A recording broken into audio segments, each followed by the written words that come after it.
80 वय वर्ष झालेले शरदचंद्रजी पवार यांच्या अंगातल्या बाल खोड्या काही जात नाहीत।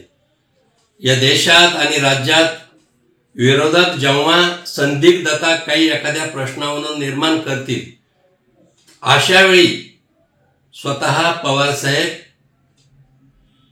मोठा दगड घेतात, चिखलात टाकून देतात, जेणेकरून चिखल सगळ्याच्या अंगावर जाईल।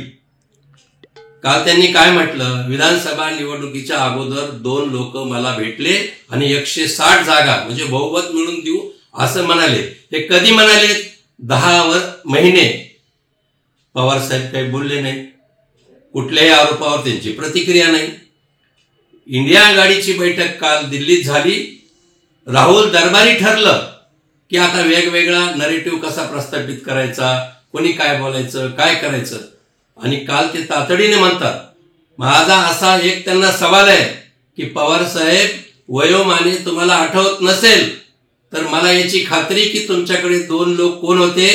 एक असेल संजय राऊत, उबाटाचे प्रवक्ते, आणि दुसरे असतील जितेंद्र आव्हाड, कारण हेच तुमच्याकडे सतत येत होते महाविकास आघाडीची मोर्चेबांधणी करण्यासाठी, आणि हे 2च निश्चित तुम्हाला म्हणाले असतील की आम्ही 160 जागा निवडून देऊ, 160 जागा निवडून देऊ। कदाचित तुम्हाला तेच म्हणायचंय। मग तुम्ही काय करायला, कोण लोक होते त्याचं नाव नाही, कोण आलं त्याचं तुमच्याकडे फोन नंबर नाही, हेच असतील याची मला खात्री।